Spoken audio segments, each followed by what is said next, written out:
welcome to Seen Through Glass, and welcome to Snowmageddon. These weather conditions are what bring the UK to a grinding halt. Actually, I apologise, it's not all of the UK. I think Scotland is slightly better at coping with this snow. And I say snow because, as you've probably noticed, most of it has melted away now. Literally 30 minutes after the downpour, it's all gone. But that does not stop it wrecking the plans I had for yesterday and today and tomorrow and really the rest of the week. Because as you may have noticed, there was no Vlogmas episode yesterday. That's because this crazy downpour cancelled the plans I had made, and it was too late to do anything else, so that sucked. But it got even worse today because I was supposed to be headed to Switzerland to do one of the best bits of activity I think I would have done all year. I'm not going to talk about it because it's not happening and I'll get too upset. But that got cancelled because apparently Heathrow is unable to operate as an airport with all this crazy snow. Anyway, I'm going to try and keep a positive mental attitude because I felt bad enough missing a day of Vlogmas yesterday. I'm determined not to let it happen again. So today, the first thing I'm going to do is actually head into Knightsbridge because even though the weather isn't exactly gorgeous, there are still supercars around. I keep seeing them on Instagram, and it's been so long since I've done any kind of true spotting. So I thought I'd just cruise on in, see what's lying around, and then plan my day from there.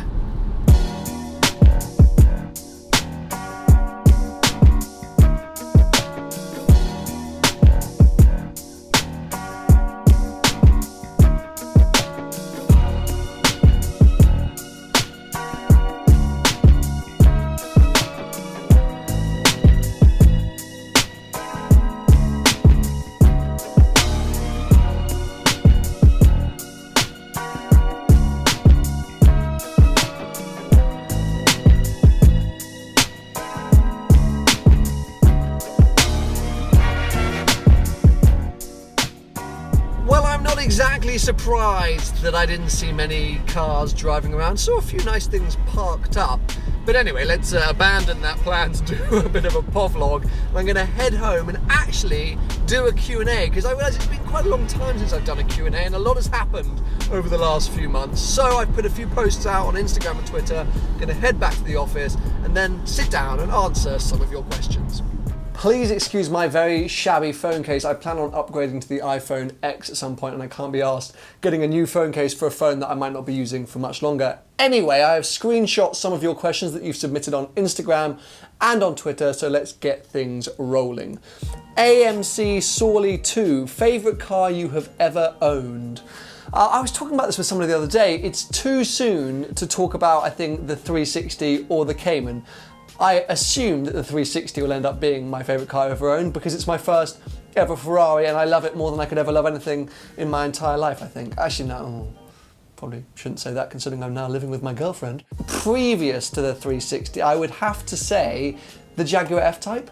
I just adored that thing. I thought it was the perfect car for me at the time. I have so many memories with it. It is just a fantastic car, and you all know that I very nearly ended up buying an F-Type SVR, and I think I still would jump at a chance to have an F-Type in my life.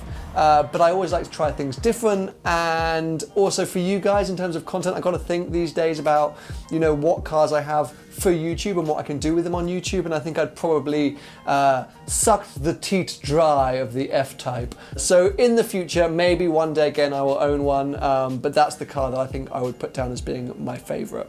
Elpertron Max, is another Monaco road trip planned? Yes, I look for any excuse to go to Monaco, and funnily enough, just the other day on the way back from the Alpine launch, we flew out of Nice, which is the airport that we usually use for Monaco, and I could sort of see a lot of sights and had a lot of Monaco memories, and I was just like, I just want to go to Monaco now, what am I doing? Last year, the first trip we did to Monaco was in March, just after the Geneva Motor Show, so I'm thinking maybe doing something similar again this year. That will probably be the first time that I go down, and hopefully some of the other guys will be involved with that as well. United_imagery. Hi Sam, any thoughts on a trip to Australia? I've been talking about this so much, Australia. I keep bringing it up. I really want to get down there. I will do it, and it is in my sort of to-do list, or on my to-do list for 2018. I always earmark the Grand Prix because as a Formula One fan, it feels like the most obvious time of year to go, which is kind of March. And I'm trying hard again to do that in 2018. If it doesn't happen, I need to find an excuse because I love the idea of going to Australia, and I know a lot of you guys message me, so there's clearly a car scene going on. So yes, Australia is going to happen. As soon as I find a time or opportunity to go, I will let you all know. Brennan2001, opinions on the McLaren Senna. Opinions on the McLaren Senna. Well, I'm just going to come out and say I think it's hideous, but I think there's a reason why it's hideous. The whole concept of that Senna is it is supposed to be the most track-focused, hardcore, impressive road-going McLaren that they've ever built. I've heard rumours that it's already lapping quicker than a P1 GTR, so the thing is going to be ridiculous. Therefore, I think they've just basically said it doesn't need to look good, just make it as quick as it possibly will go. And if you look at the Valkyrie, and I mean the Project One unfortunately is a good looking car, I think quite boring in that aspect, but it is a good looking car. But you know, the way the aero is going, it's going to make unattractive cars. I've seen a few more angles of the Senna that makes it quite right, but I firstly don't think it should be called the Senna. I think it's McLaren trying to cling on to a sort of legacy or heritage that maybe isn't quite appropriate for them right now. The Senna, like calling something the Senna, oh, I mean, we already know how much, you know, the NSX clings onto its links with Senna, but calling an actual car Senna, I don't know. Let's wait and see until it goes around the track, until someone's driven it. I don't think we can make judgments on it, but looks-wise, I think it's horrendous. Just going to say that. Scoot Supercars, are you going to attend Modball again this year? Yes, I just put out a post today. I am doing Modball Europe 2018, and I'm so excited. I basically missed all the Modball events this year. I managed to sort of swing by and see them when they were in Geneva on the Europe Tour, Europe Rally. I didn't go to America. They've done a whole lot of other things with the Modball Club, and I missed it all. So the first thing I did yesterday, when the snow came down and cancelled all my plans, I got on the phone to John Modball and said, can we push through and sort out and confirm my attendance on the European Rally. So that is all sorted now. The big question will be what car I take. A couple of years ago when Paul Wallace and I did the rally together, we took a Rolls-Royce Phantom, and it ended up kind of being perfect but also not great at the same time. So in the new year, I'm probably going to start a series around what car to take on the Modball Rally if I don't take one of my own cars. I could take the Ferrari or the Porsche, but at the moment I'm doing it solo. It would be just me. Not to say that none of the other YouTubers will be doing the Modball Rally, but at the moment I've signed up by myself.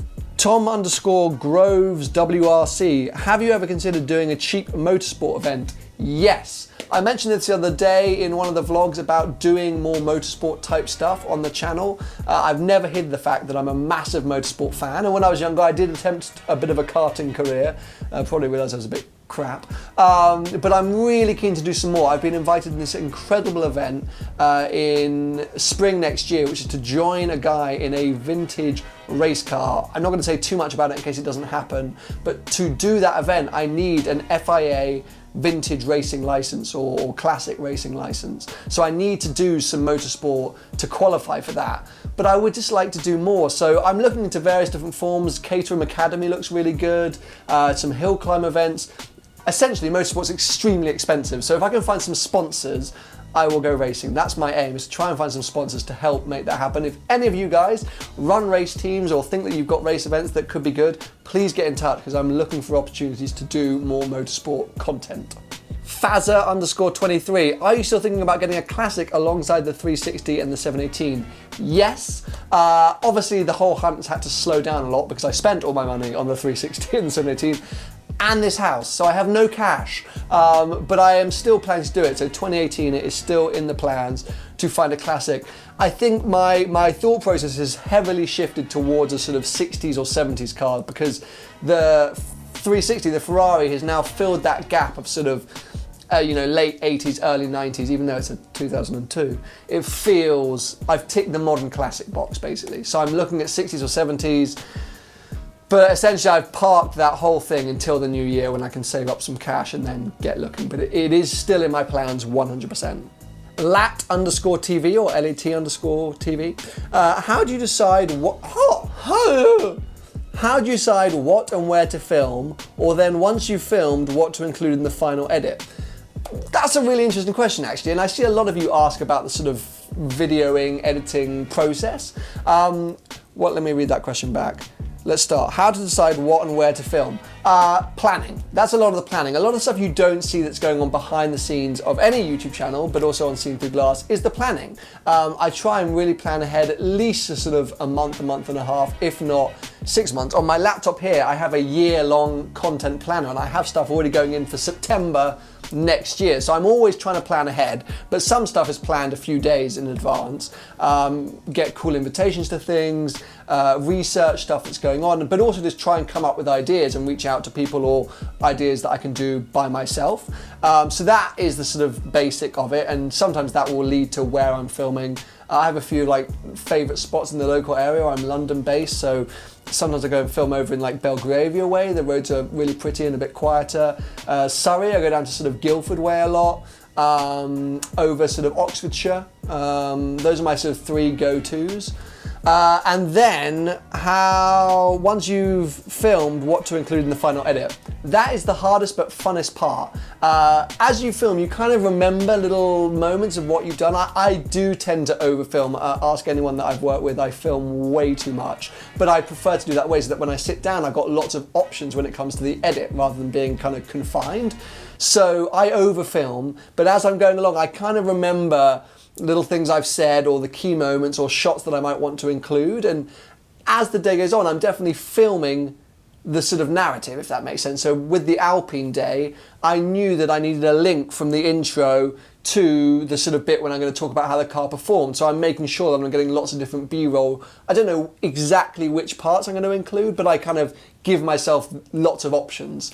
Doesn't always work like that. And Tony from Gravelwood will definitely confess to my stress levels when it starts to go wrong, and it does, and unfortunately it's happened with him a lot. I remember specifically when we did an Audi R8 test drive and it was raining and cameras were running out of batteries, and I just literally went mental because I have this weird process in my head that I have to get through to film, and it didn't work. So sorry, Tony. Mega mounts. Thoughts on Bitcoin? Firstly, mega mounts. What's up, guys? Yes, everyone's talking about Bitcoin at the moment. I invested in Bitcoin, but when I invested, I wasn't exactly a big-time baller. Essentially, 6 months or so ago, people started telling me about Bitcoin and Ethereum.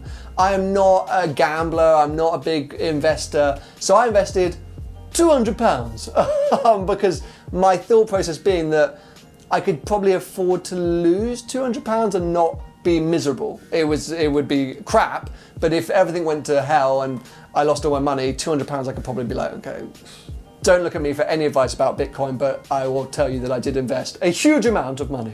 Janai02, Janai02, how did you get into YouTube? I don't think anyone's asked me that before on one of these Q&As. How did I get into YouTube? Well, very simply. So I was working in a PR agency for about 5 years, I think, doing sort of entertainment PR for big, large-scale events. So film premieres, music concerts, sporting events, all that kind of stuff. But it wasn't involved with cars, and I wanted to be involved with cars or motorsport. So I left there and set up my own consultancy, which was kind of like a digital motorsport automotive PR consultancy. And I just didn't really enjoy it. I wasn't getting that much satisfaction, and I was stressing out because it was just me. And so when I wasn't busy, I was like, I should be doing stuff. So I went to speak to my dad, who's always been self-employed, and I was like, Dad, what do? I think I need to go back to a 9-to-5 job. I can't handle the stress of self-employment. And he went, no, find a hobby. He said, find a hobby. So when you're busy, do your work. But if you're not busy, then just do your hobby. And that hobby was YouTube. I kind of knew about YouTube. I knew what was going on YouTube. I was a big fan of Shmee 150 and Supercars of London. But I was a mega fan of biking content, biker vloggers.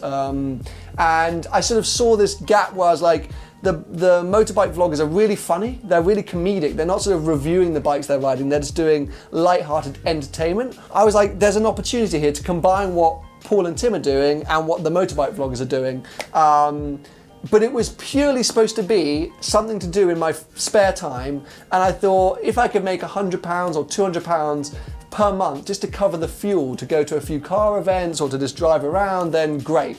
Little did I know it would become what it has become today. So it was a complete accident, complete fluke. And I did my YouTube channel for about a year and a half alongside still running the PR consultancy, which was obviously a complete mess. And I remember clients calling me as I was like chasing a LaFerrari, being like, yep, no, sure. Oh my God, it's a LaFerrari. Yeah, I'll get those reports to you next week. Oh, it was hell. But yeah, that's how I started YouTube. I don't think anyone's asked me that before. Dat Bloke Jack, what a wicked Instagram name. What's the car you enjoyed owning the least? Audi S3. That's quite an easy one actually. It was a 2003 Audi S3, so I think that's first gen. Beautifully spec car, it had the white leather interior, really good nick, manual, hatchback, but at that time in my life I must have been 22 or something like that. I just didn't want a hatchback. I feel like I'd outgrown them. I didn't want a manual in London. I was living in central London. And I just didn't bond with the car. It was a wicked car. I'd go places and people were like, nice car, and I just didn't bond with it, so I had it for about 6 months, which is pretty regular these days, but at the time was incredibly short for me. So yeah, car I enjoyed owning the least. GWest_Wood or G Westwood? Anyway, do you think YouTube will last the next decade, and if not, what next? I don't think YouTube's going anywhere. I think YouTube is here to stay. It's too big a platform. It's got too much funding and support from Google. YouTube's not going anywhere, but I do think YouTubing will change. Even if you look over the last few years, the switch from your classic sort of bedroom vloggers, essentially what I'm doing now, doing makeup tutorials or lifestyle videos or whatever, to now it's a lot more the Jake Pauls, the crazy, the lifestyle, everything is being filmed. It's high pace, it's erratic, it's kind of mental. So I think it will change. I think YouTube's becoming very saturated. There are millions of channels in every sector. Look at the automotive sector, for example, the amount of new car channels coming every single day. So I think YouTubing won't be the same as it is today in 10 years' time. I think channels will be a lot more fickle. I don't think you'll subscribe to that much. I think you'll just use it as a search engine. So yeah, YouTube not going anywhere. YouTubers might need to find a new platform. Oh God, this is a complicated name. Arvinadilla Cosono 456. I'm not going to try and say that again. Are there any possibilities that you'll buy another supercar next year for a road trip, since the Ferrari is your future classic? I'm assuming I didn't click the more when I screenshot it. No, I'm not buying another supercar. I have no money. Okay, last two questions. I'm going to say this because it leads me on to a point I've been wanting to make. Issy1_Issy1, how did you meet Lenny? So we actually talked about this in a Behind the Glass podcast the other day, which is what I wanted to talk about. Behind the Glass is on a hiatus. It is coming back, and it is coming back strong in both YouTube format and audio format. I've been just trying to figure out what to do with the podcast here and there, and I want to make sure that when I do it right, and I know it keeps being hit and miss, but what I want is to have a regular format so that I can keep bashing out episodes. The problem with the guest format is I'm reliant on finding guests and the time and blah, blah, blah. So I'm working hard to put in place a regular panel, but I still want it to be an interview-focused podcast rather than a sort of news, car, chat podcast. But I want to be able to rely on being able to knock out weekly episodes. So 2018, Behind the Glass coming back. But I met Lenny. It was at a Gumball get-together up in Birmingham, and I kind of lurked around and hid around in the background, and he noticed me, and then I put a video out, and we made some comments back and forth on Instagram, and then I think we met at another event maybe a few weeks later, something like that. But anyway, yeah. Okay, well look, let's wrap it up there, because I think I've been talking long enough. There are so many more questions which I haven't responded to yet, which I'm now going to try and sit down and go back to you on Instagram. It's going to take a while because there are about 750 questions to this point. Anyway, I apologise that Vlogmas has taken a slight bump in the road. Tomorrow I'm going to be taking the Porsche 718 Cayman S out for a sort of update video, and then the adventures do still continue later on into this week. So give us a thumbs up if you have enjoyed it, and make sure to subscribe for plenty more videos to come.